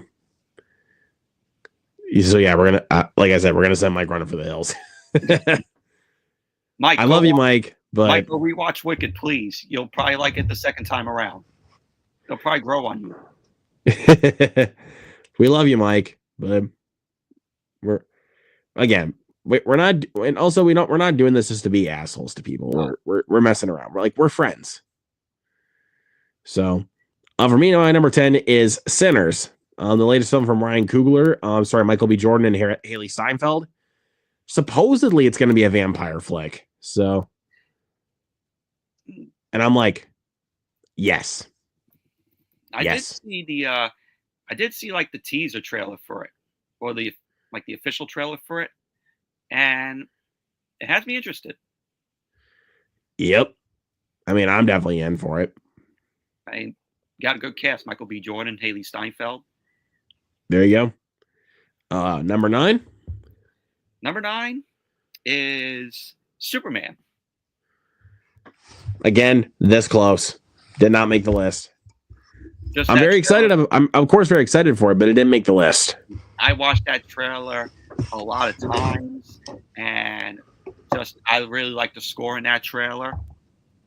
You have John Williams' original Superman score mixed in with this new kind of score, and it blends together, and it's just absolutely a great trailer. You also have Crypto being introduced in the film. Yes, sir. So, and I like the guy that's going to be playing Superman. Yep, David Cornsweet. David Cornsweet. There you go. My number 9 is going to be Mission Impossible: The Final Reckoning. I am a huge fan of this franchise. I don't care about this franchise. And seeing that trailer on the big screen in front of Sonic made me feel like a kid in a candy store. I cannot fucking wait. So, number 8. Number 8 would be Thunderbolts. I'm on the fence about that one.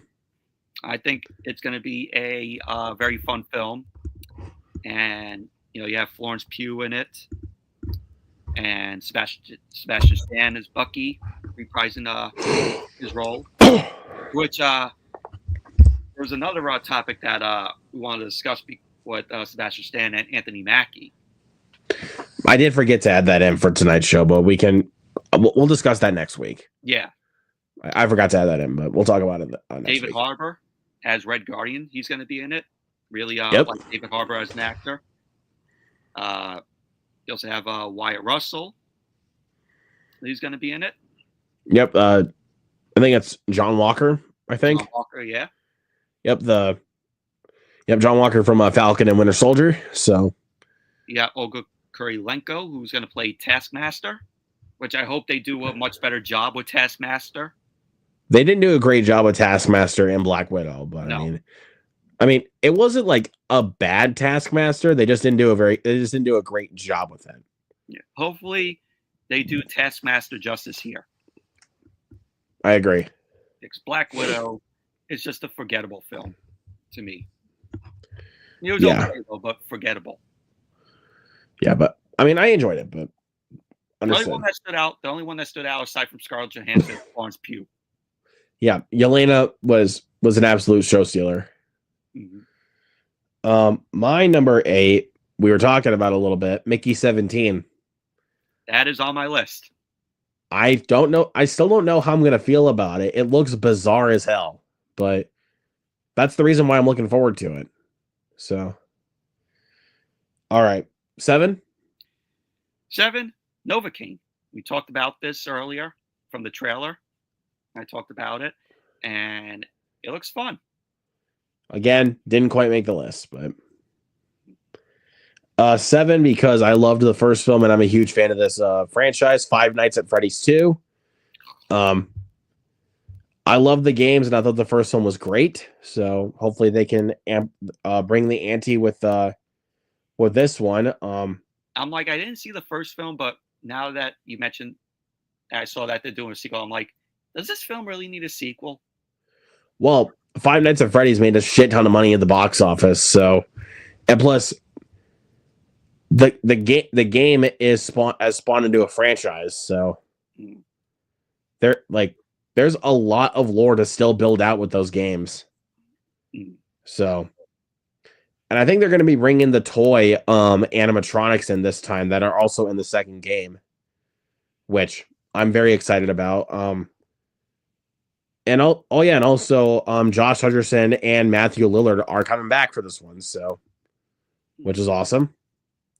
So yep, I have to pick Five Nights at Freddy's 2. That's got to be on my list. I mean, hopefully this year will be good for Blumhouse because they had a huge big dud last year. From Night because Square. actually, I actually have 3 Blumhouse movies that are on my list. It should show you how much I actually care about these ones. But regardless, what is your number 6? Mickey 17. Just talked about it. Mm-hmm. All right, for me, my number 6. Also, speaking on horror films and also another horror franchise, Saw 11. I am a huge Saw fan. What films are they gonna do? Well, because of the success of Saw X, it makes sense why they're doing another one. And plus, we're still keeping John Kramer at the forefront. Because in Saw X, they actually made the right decision and actually kept John Kramer at the forefront. And actually made us understand like why he wanted to basically teach these people a lesson that put him in the wrong. Because in Saw X, he traveled to Mexico for a life-risking cure for his brain cancer, and it was a scam. So he got these people that were all in on it to in this game that he basically built. A very brutal one, I'll tell you that. Like some pretty realistic and bone-crunchingly bloody stuff. Like, oh, I don't even want to think about that. But I also am going to finish my Saw watch-along series to build up for Saw 11 because I did stop at Saw 3 after Saw 11 got delayed. So, regardless of that, never seen any film of this franchise. They're very gory. I'll tell you that. Very gory. Are you including the Chris Rock film in the watch along, Spiral? It is part of the franchise, so I am counting it. All right, 5. It's an A24 film, The Legend of Ochi. I think that's how you pronounce it. Okay. The trailer seemed very interesting, about a young girl who's raised to never go outside after dark, and she has to fear these forest creatures known as Ochis. They're like these little, like you would say, like little, like monkeys. And she has to find a baby Ochi left behind, and she embarks on the adventure to find the Ochi's family. And I thought the trail looked really good. I think this is a film that's going to have a lot of heart to it. You have Willem Dafoe in it, and Emily Watson are going to be in it. There we go. I think this is going to be a very good, enjoyable film that's going to be coming out next month, February. All right. There we go. Hopefully my theater, my Alamo will get it. Fingers crossed. My number 5, we were talking about this one a little bit earlier, Wolfman. Lee Winnell tackling this story like has me like instant ticket buy. So, and yeah, that's the second Blumhouse film that made my list. So it still comes on stream. I'm telling you, dude, it's gonna be good. So, all right, what are we at? 4? 4 is gonna be the new upcoming Looney Tunes film, The Day the Earth Blew Up, a Looney Tunes movie. Oh, good one. Technically, this came out last year, but it's getting a wide release next month in February. I think it's around the same time that Last Breath comes out, if I'm not mistaken. Yeah. Okay. But it's been a while since we got a new Looney Tunes film. If you count Space Jam: A New Legacy, which Space Jam: A New Legacy I thought was okay, but pretty much forgettable. Pretty much basically, it was a Looney Tunes film mixed in with the whole WB verse, because you have all the characters from the certain WB films, like you saw, and I'm like, why do they include this in Space Jam: A New Legacy? You have Pennywise make an appearance in that, and it's a kids film. Exactly. So there's that. I'm looking forward to it. It looks fun. Yep. Never go wrong with Looney Tunes. Yep. Number 4 for me is the last Blumhouse film that made my list, Black Phone 2. I'm not sure exactly how you're going to do a sequel to the Black Phone. Because I thought the first Black Phone was just perfect. In and of itself, I thought it was perfect. I loved Ethan Hawke in the role as the Grabber, that was an instantly iconic performance from Ethan Hawke. Like, no question about it. And also the kid actors are really good too. But what really has my attention with this sequel is the fact that Scott Derrickson is coming back to direct this one. That's good. And also, him and C. Robert Cargill are also writing the script for this one as well. So, and Ethan Hawke is returning, right? Yep, Ethan Hawke is returning in this one. Also, same thing with Mason Thames and Madeline McGraw, the brother and sister from the first film, and also Jeremy Davies, who played it as their father, also in the first film. So, I still have not seen the first film, but I have it in my collection. I'm telling you, man, before that sequel comes out, which is probably going to be around October, I think, if I'm not mistaken, get around to it. Around my birthday time. Yeah, so I'm just saying, man, get around to it. It's fantastic. All right, 3. Captain America: Brave New World. I'm excited, but still kind of on the fence because I'm still a little MCU fatigue. So with all the reshoots that we've been hearing about, it getting delayed. I don't mind the CGI on Red Hulk though. I really don't. Well, when I saw the look of Red Hulk in the trailer, I'm like, yeah, Red Hulk doesn't look that great, but it's better than most people say it is. People are saying it's like a disgrace to Hulk. No, it's going to be updated. Hopefully it's updated once the film comes out. Yeah, hopefully it is. Mm-hmm. But I'm looking forward to it. Harrison Ford will probably put on a good performance as Red Hulk. 1,000% agree. I thought it was a good choice for him to play Red Hulk. Agreed. But I hope it's good. I hope it's good. I like that. 3. I like that Anthony Mackie's the new Captain America, though. If you guys did watch Falcon and Winter Soldier, you would know why. Yeah. So, 3 for me. We talked about this one earlier. Love hurts. My boy Ke Huy Quan getting to kick some ass. Exactly. That's all I really need to tell you to get you guys in the seats. Ke Huy Quan kicking ass.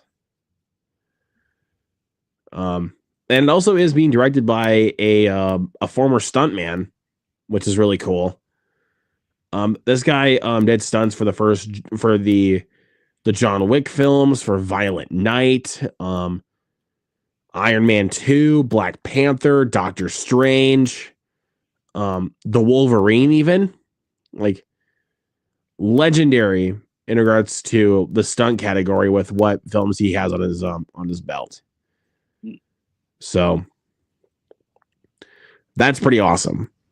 So I'm excited to see what he's got up his sleeve. And plus also people that like former stunt people that turn to directing tend to deliver more fun action films because they know a lot about, the stunt industry.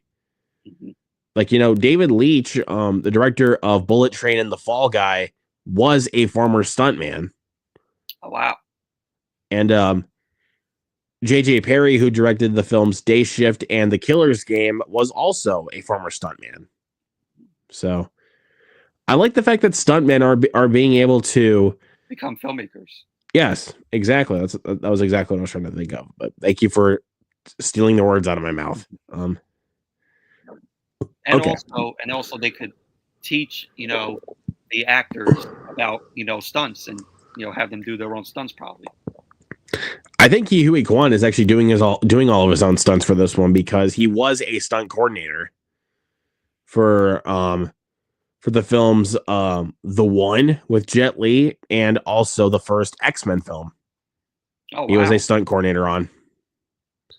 That I never knew. Yep, he was a stunt coordinator, so I think an action film fits perfectly for him. Yeah. So, anyways, yeah, Love Hurts. I cannot wait for that. Number 2? We can move on because that's my number 2. Wow. Also, we had a topic on this one for my number 2, Better Man. That's my number 2. And what's your number one most anticipated of the year? Number one, we talked about this earlier. Companion. Nice, it's a good pick. We also talked about this one a little earlier. My number one is The Monkey. And you actually want to know what I like about about our list? It's most of our list is very different. Yeah. Even though I can agree with some of your picks, but they're not like ones that I'm as excited to watch as the ones that I listed. So, do you want to throw in honorable mentions? Yeah, I got a few honorable mentions here. I do too. Like I have Companion, like you mentioned, and same thing with Superman. Also got Jurassic World Rebirth. That the fact that Gareth Edwards is coming in with this one has me even more excited. I gotta watch Fallen Kingdom and Dominion because I've never seen both of them. Also gonna throw in Novocaine. Nobody 2, gonna throw that in. Karate Kid Legends, gonna throw that in. The fact that that you're finally gonna see Ralph Macchio and Jackie Chan on screen together. Actually, I still have yet to watch Cobra Kai, but I heard the film takes place 3 years after Cobra Kai. Yeah, and good thing it's coming out right on time for that. What else? I'll throw in Hard Eyes. I'll throw that in. I'll throw in Last Breath. I'm just trying to look through what else we got coming up. I'm gonna throw in The Amateur. Let's see. Final Destination Bloodlines. I'm gonna throw that in. I'm a fan of the Final Destination franchise. Do we need any more films from this franchise? Oh, and I also do want to throw in the How to Train Your Dragon remake. I think they got Toothless down perfectly, so I think they might have this one. Elio, that one looks pretty good. Never heard of it. That's the new film from Pixar. Oh yeah, Elio. Yeah, but a trailer has yet to be released of it. Ballerina. It's one of the it's a John Wick spinoff. 28 years later, we're finally getting another one in this franchise. Fuck I've never yes. seen any of them. Trying to remember what else. Fantastic Four: First Steps. Bad Guys 2. I loved the first one, so cannot wait for the sequel. Megan 2.0. I had a lot of fun with the first one, so I cannot wait for that. And I remember what the last one was because I just lost track. Hold on 1 second. And then lastly, I'll throw in for a second. Lastly, I'll throw in the Running Man remake coming out from Edgar Wright, starring Glenn Powell. Okay. So, I'll wait until I see the trailer to that. All right, you got any? Yeah, I have Karate Kid Legends. I have How to Train Your Dragon. Yes, sir. I have F1. Oh, I keep forgetting that F1's coming out this year though. That looks really good. Yeah, with Brad Pitt in it. Yep, and also directed by Joseph Kosinski, who made Top Gun Maverick. So, I also have Fantastic Four. Yep, there you go. That's got to be a lot better than the 2015 film. Please, I beg. Van Four Stick, what? Yeah, I beg. Please make this good. Please do Fantastic Four justice. Yes. I like the original Fantastic Four films. They're fun. I know they're not perfect, but it has a good cast with Ian Grufford, Chris Evans, Jessica Alba, Michael Chiklis. Good cast in those films. And yeah, Van Four Stick had a good cast too. Yeah, and look what happened to that film. Look, I would say the first hour of the film is pretty good. It's just after they get their powers, it goes to absolute dog shit. And they don't even use their powers in the film that much. But like I said, the first hour was fine. Just it's after they get their powers that it gets worse. Although I do like Michael B. Jordan as Human Torch. I know there was a lot of controversy when it came out, like, oh, why is Human Torch black? Who cares? Racist. Yeah. All right. You got anything else? Also, I got Mortal Kombat 2. Oh, that's right. I forgot about that. Yeah. I love that first one, though. Yeah, I don't know why it got so much hate from people. Yes, it doesn't have the tournament. It's building towards the tournament. Yes, it's a build-up for the tournament. Build-up for the tournament.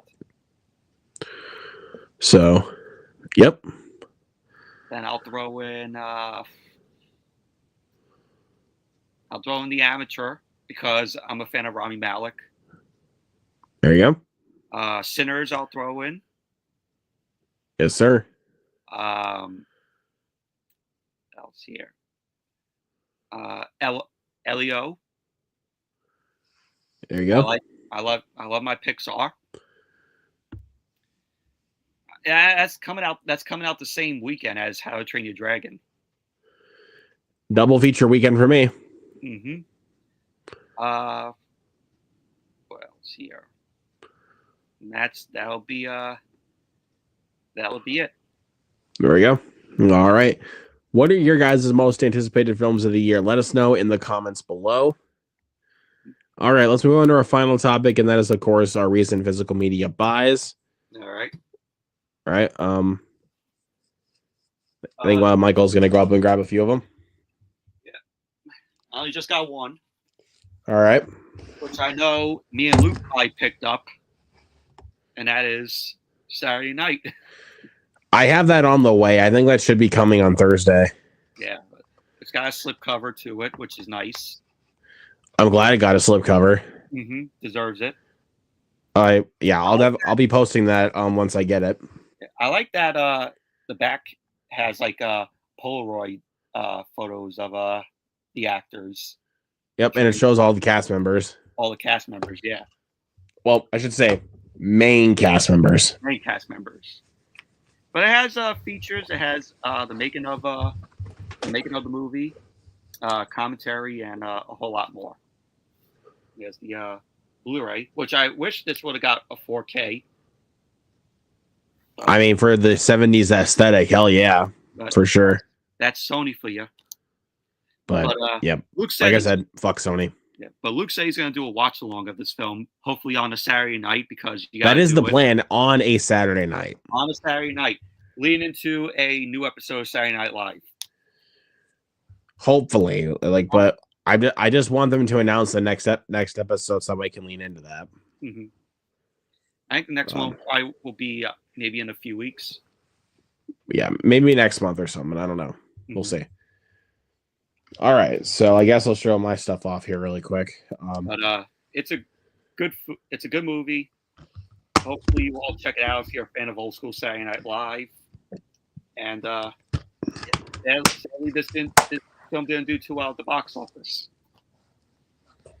Yeah, I wish it didn't fail, but whatever. All right, so first 6 I got at the pawn shop today for all $5 a piece. First one I got is called Warning Shot. I mainly got this because I saw a few of the cast members in it, and I'm like, I should check this out. It's got, I saw that it had David Spade, Frank Whaley, James Earl Jones, rest in peace, and Bruce Stern in it. So I was like, you know what? I'll check it out. I just recently watched a film with James Earl Jones in it, Finder's Fee, which is very underrated. It's a good movie. Definitely check it out.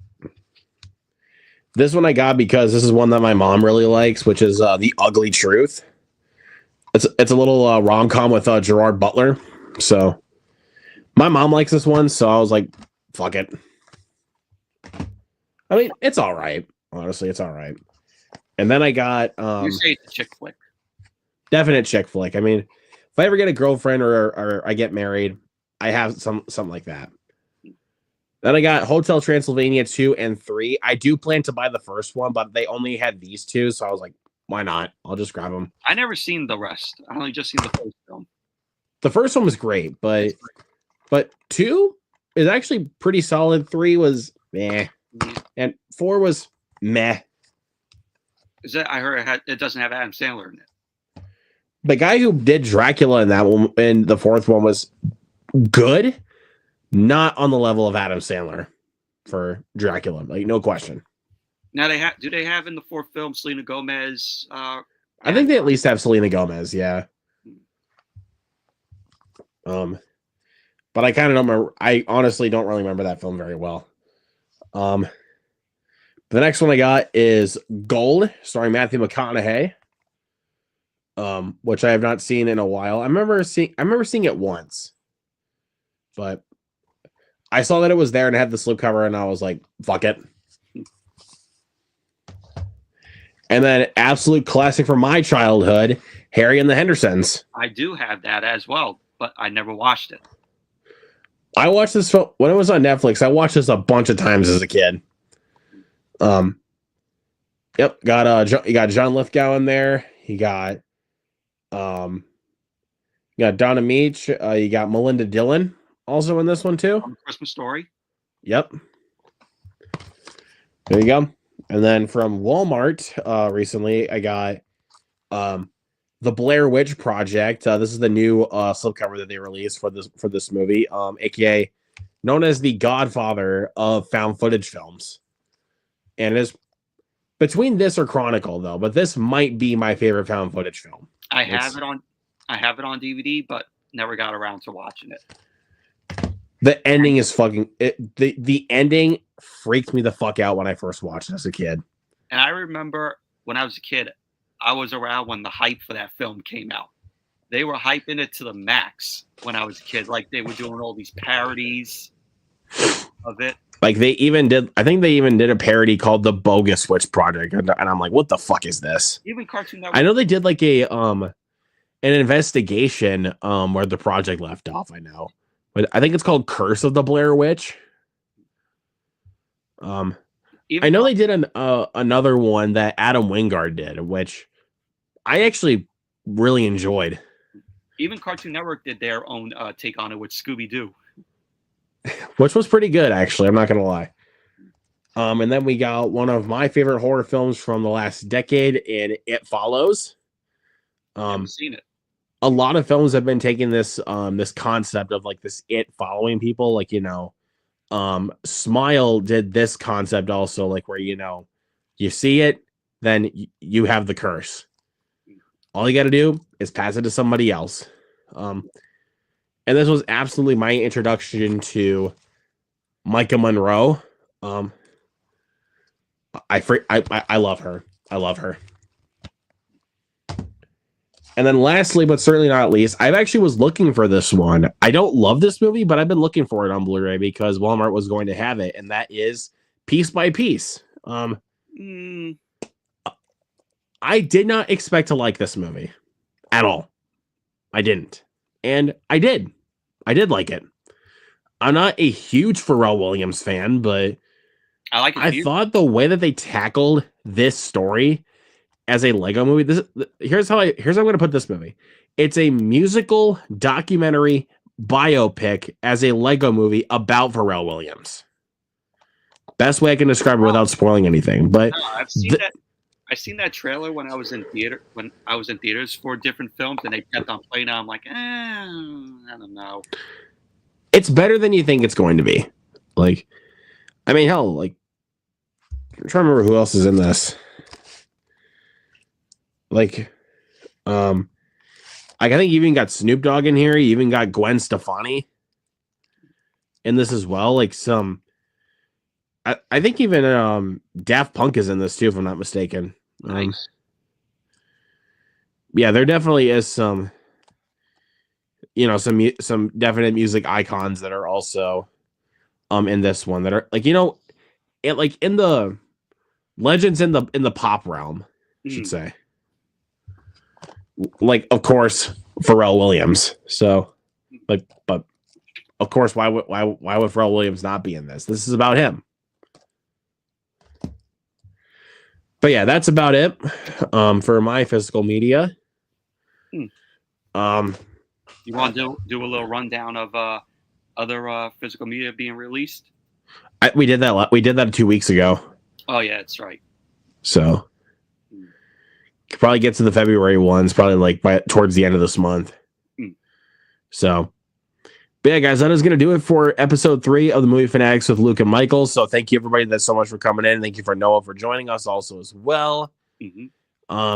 Look forward to episode 4 next week. We will try to get some more topics handled in for you guys. It's because this was also kind of a catch-up day for us. So because of the holidays. Yeah, of course. So, but anyways, guys, we're going to head out of here. So thank you everybody so much for watching this video. Please make sure you like, subscribe, and also subscribe to Michael's channel. Be sure to and stay tuned also on Noah's channel for him and Michael's wrestling podcast that they got coming up. So it's going to be on my channel. On his channel, that's right. Yeah. Stay tuned for the wrestling podcast coming up at 7 p.m. Eastern time tomorrow night. So anyways, guys, that's it. We're going to head out of here. Peace. Peace.